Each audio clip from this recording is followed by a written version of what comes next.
tenais aussi à vous présenter un deuxième exemple de Canva que vous pouvez utiliser pour planifier vos séquences d'enseignement.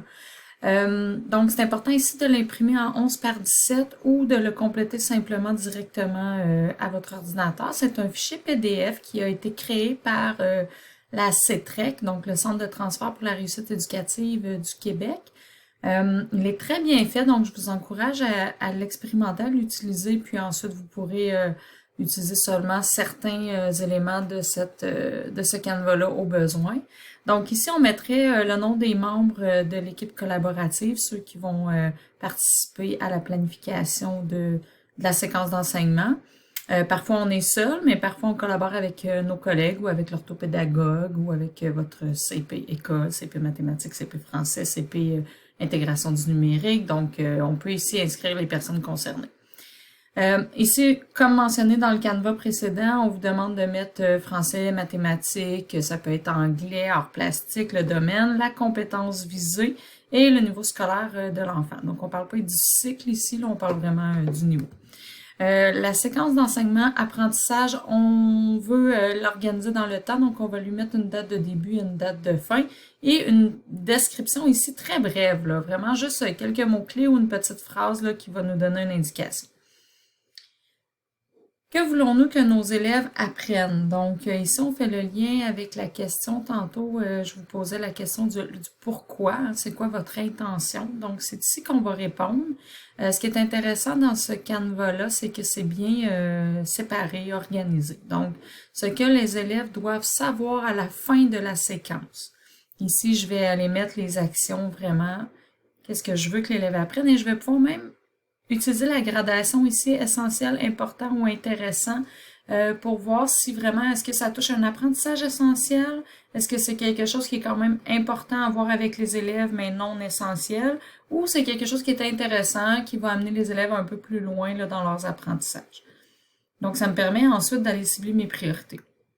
Ce que les élèves doivent être capables de faire à la fin de la séquence. Donc, il y a une différence ici entre leur savoir et ici le savoir-faire, hein, qui est différent dans les actions. On a des exemples aussi pour vous aider, pour vous guider. Ce que les élèves doivent comprendre à la fin de la séquence. Donc, si je regarde les exemples, là, juste pour voir un petit peu la différence entre ces trois sections-là, je peux nommer les 3 temps d'un court récit, avant, pendant et après. Je peux nommer les composantes d'une équation du premier degré à un inconnu. Hein? Donc, on a ici, entre autres, nos termes manquants. Je peux décrire des événements qui surviennent au début, au milieu et à la fin d'un court récit. Donc, ici, c'était d'identifier le début, milieu, fin.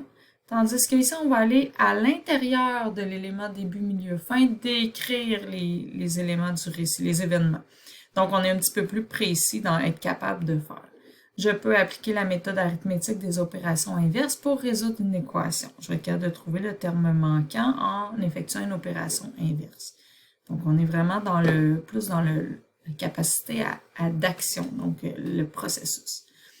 Je peux préciser les indices fournis par le texte qui m'ont permis de cerner les informations importantes, toujours en lien avec l'exemple 1, ou en mathématiques, je peux expliquer que de faire la même opération des deux côtés d'une équation permet de conserver l'égalité. Donc, ici, au départ, vous n'utiliserez pas nécessairement toujours les 3 éléments qui vous sont proposés, mais ça va vous amener à réfléchir, du moins, et puis à voir qu'est-ce qui est prioritaire pour vous à enseigner, puis c'est quoi vraiment votre intention principale par rapport à votre séquence d'enseignement. C'est un beau document de réflexion, puis c'est très intéressant de le faire là, avec une approche collaborative avec vos collègues. Maintenant, que ferons-nous pour aider nos élèves à apprendre? Donc là, on est dans le comment. Les stratégies d'enseignement, les activités d'apprentissage, le matériel, les modalités de regroupement.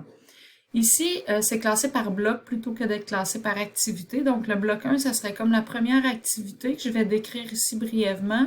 Quoi enseigner à ceux qui ont appris et comment, et quoi enseigner à ceux qui n'ont pas appris et comment. Donc, ceux qui ont compris, comment maintenant je vais leur faire un pas de plus.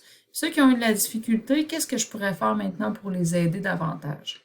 Bloc 2, bloc 3, même chose. Donc ici, on a une série de 3 activités et on a ici en bas, comment saurons-nous si nos élèves ont appris maintenant? Donc la partie plus évaluation.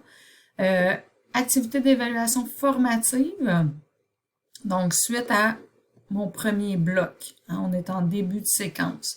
Je vais évaluer de façon formative. De quelle façon je vais évaluer? Si c'est par l'observation, quel outil je vais utiliser? Même chose, ensuite, on va être dans le formatif pour la deuxième activité. Donc, on est dans une deuxième activité et une troisième activité. On va avoir comme une évaluation formative qui peut être par triangulation. Donc, ça peut être une production, des traces d'observation ou de conversation. Puis, les modalités peuvent varier, là. Des enregistrements, des vidéos, des traces écrites. Bon, il y a des auto-évaluations. Bon, il y a différentes façons d'aller chercher ici des traces du processus d'apprentissage de l'élève. Et à la fin, ici, on va avoir une tâche d'évaluation finale qu'on va dire sommative, qui va englober ce qui a été appris au cours des apprentissages durant toute la séquence. À la fin de la séquence, quelles stratégies ont aidé les élèves à apprendre? Donc ici, c'est pour vous faire une régulation de votre enseignement. Qu'est-ce qui a bien fonctionné? Qu'est-ce qui est à revoir avec eux?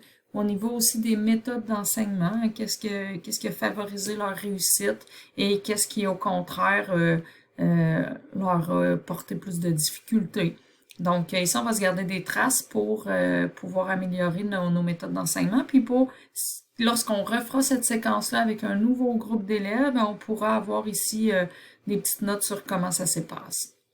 Donc, ce document-là, je vous encourage à l'utiliser quelques fois, à quelques reprises, puis à vous l'approprier graduellement. C'est vraiment une belle façon là, de s'assurer que notre séquence d'enseignement est complète.